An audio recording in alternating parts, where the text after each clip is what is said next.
क्या आपने कभी सोचा है जिस ब्रह्मांड में हम रहते हैं उसका किनारा कहाँ है? क्या सच में सब कुछ एक धमाके से शुरू हुआ था? और अगर हुआ तो वो धमाका कहाँ हुआ था? सबसे डरावना सवाल, क्या एक दिन पूरा ब्रह्मांड खत्म हो सकता है?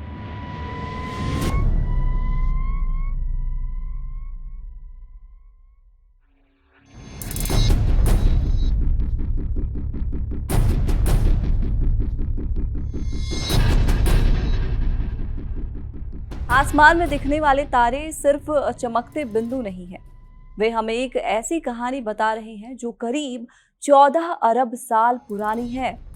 और इस कहानी में पृथ्वी, सूरज, आप, मैं, हम सब शामिल हैं। इस कहानी का सेंटर है ब्रह्मांड। सरल भाषा में समझिए तो ब्रह्मांड ही सब कुछ है।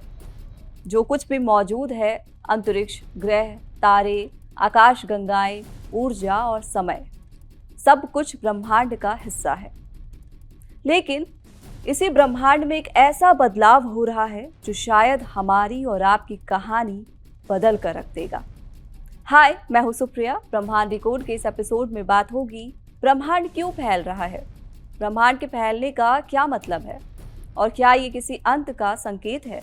हम हमेशा से एक फैलते हुए ब्रह्मांड में रहे हैं, लेकिन अगर ब्रह्मांड फैल रहा है तो ये किस तरीके से फैल रहा है, ब्रह्मांड का किनारा कहाँ है और इसका केंद्र कहाँ है। हम अक्सर कहते हैं हम अंतरिक्ष में जाएंगे, लेकिन सच ये है कि हम तो पहले से ही अंतरिक्ष में हैं। पृथ्वी कोई अलग जगह तो है नहीं, ये भी एक ग्रह है जो अंतरिक्ष में घूम रहा है। पृथ्वी पर जीवन है, इसलिए हमें ये खास लगती है। यहाँ का वातावरण, पानी और तापमान जीवन के अनुकूल है। लेकिन एक सच्चाई समझना जरूरी है, पृथ्वी हमेशा से नहीं थी और हमेशा रहेगी भी नहीं। कई अरब साल बाद जब सूरज बूढ़ा होगा तो वो फैलकर एक विशाल तारा बन जाएगा और संभव है कि पृथ्वी को निगल भी जाए। लेकिन इन सब की शुरुआत कहाँ से हुई थी? क्या ब्रह्मांड भी कभी पैदा हुआ था? वैज्ञानिकों के अनुसार ब्रह्मांड की शुरुआत बिग बैंग थ्योरी से हुई। ये कोई सामान्य विस्फोट नहीं था। उस समय अंतरिक्ष भी नहीं था, समय भी नहीं था। सब कुछ एक बहुत छोटे और गर्म बिंदु में था और फिर अचानक विस्तार शुरू हुआ। यहीं से समय शुरू हुआ, अंतरिक्ष बना और ब्रह्मांड फैलने लगा। बिग बैंग के बाद से आज तक ब्रह्मांड फैल रहा है। सबसे दिलचस्प बात, फैलाव धीमा नहीं बल्कि तेज हो रहा है। इस तेजी के पीछे एक रहस्यमयी शक्ति मानी जाती है, डार्क एनर्जी। ये दिखाई नहीं देती, लेकिन ब्रह्मांड का सबसे बड़ा हिस्सा इसी का है। वैज्ञानिकों ने ब्रह्मांड के फैलने की गति मापी, लेकिन अलग अलग तरीकों से अलग अलग परिणाम मिले। इसी समस्या को कहा जाता है हबल टेंशन। वैज्ञानिकों के मुताबिक ब्रह्मांड लगभग 73.5 किलोमीटर प्रति सेकंड मेगापार्सेक की दर से बढ़ रहा है। इसका मतलब है कि हमारी वर्तमान समझ अधूरी हो सकती है। अब अगला सवाल आपके मन में ये आया होगा कि ब्रह्मांड कितना बड़ा है। इसे समझने के लिए एक उदाहरण लीजिए। अगर आप कार से प्लूटो जाएंगे तो आपको 6000 साल लगेंगे। इसीलिए वैज्ञानिक प्रकाश वर्ष का इस्तेमाल करते हैं। एक प्रकाश वर्ष का मतलब है लगभग 6 ट्रिलियन मील। सबसे नजदीकी तारा जो हमसे है वो है 4 प्रकाश वर्ष दूर। अब नासा के गॉडार्ड स्पेस फ्लाइट सेंटर के नोबेल पुरस्कार विजेता ब्रह्मांड विज्ञानी जॉन मैथर जो जेम्स वेब स्पेस टेलीस्कोप के मुख्य वैज्ञानिक भी हैं, उन्होंने बताया कि टेलीस्कोप केवल वही देखते हैं जो दिखाई देता है। आप ब्रह्मांड की उम्र के पहले के समय से नहीं देख सकते, इसीलिए हमारी क्षमता सीमित है। हम पहले ही उतना देख चुके हैं जितना आप कल्पना कर सकते हैं। इस सीमा पर हमें बिग बैंग से बची हुई चमक दिखाई देती है, जिसे कॉस्मिक माइक्रोवेव बैकग्राउंड रेडिएशन कहा जाता है। लेकिन ये ब्रह्मांड का कोई जादुई किनारा नहीं है। हमारा ब्रह्मांड निरंतर चलता रहता है। हम शायद कभी ये नहीं जान पाएंगे कि ये कितना दूर तक फैला हुआ है। अब मान लिया कि ब्रह्मांड फैल भी रहा है, वो भी तेजी से, लेकिन कहाँ से फैल रहा है? क्या इसका कोई किनारा भी है? क्या ब्रह्मांड का कोई केंद्र है? जवाब है नहीं, ब्रह्मांड का कोई केंद्र नहीं है। हर आकाशगंगा दूसरी से दूर जा रही है। इसे ऐसे समझें कि जैसे आटा फूलता है और उसमें किशमिश रखी हुई हो तो वो दूर होती जाती है।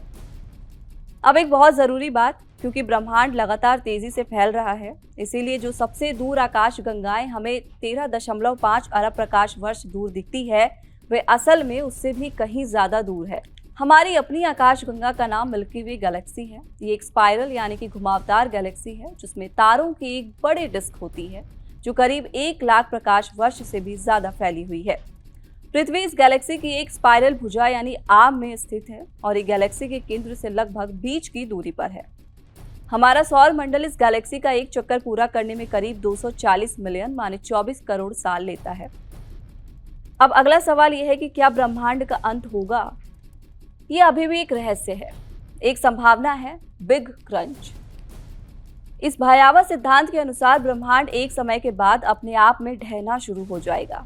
ब्रह्मांड की ऊर्जा इतनी गर्म हो जाएगी कि वो हजारों डिग्री सेल्सियस तक पहुंच जाएगी, जिससे हाइड्रोजन परमाणु टूटकर मुक्त प्रोटॉन और इलेक्ट्रॉन में तब्दील हो जाएंगे और अंत में ब्रह्मांड खुद एक विशाल अग्नि गोला बन जाएगा जिसमें सभी पदार्थ, जीवन और यहाँ तक कि समय और स्थान भी गुरुत्वाकर्षण के अपार बल के कारण नष्ट हो जाएंगे।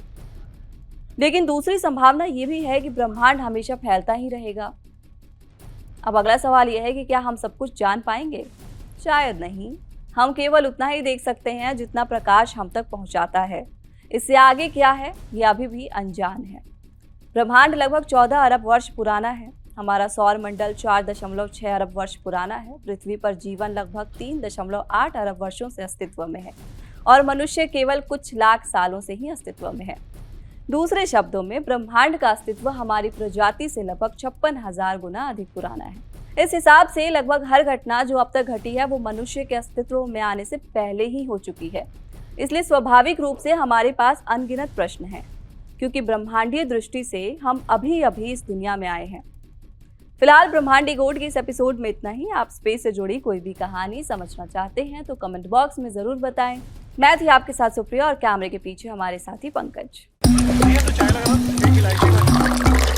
यहाँ ताजा खबर के साथ हर दिन की शुरुआत कड़क है। आमने सामने बैठ रखते हैं बात पूरे दम से, आराम से। चर्चा होती है बेधड़क। यहाँ किस्से कहानियों में बोल सरल और अंदाज बेहद कड़क मिलता है। जीने में एक तेवर है जो आता है सही ज्ञान, जानकारी और उससे कमाई कड़क नोट से।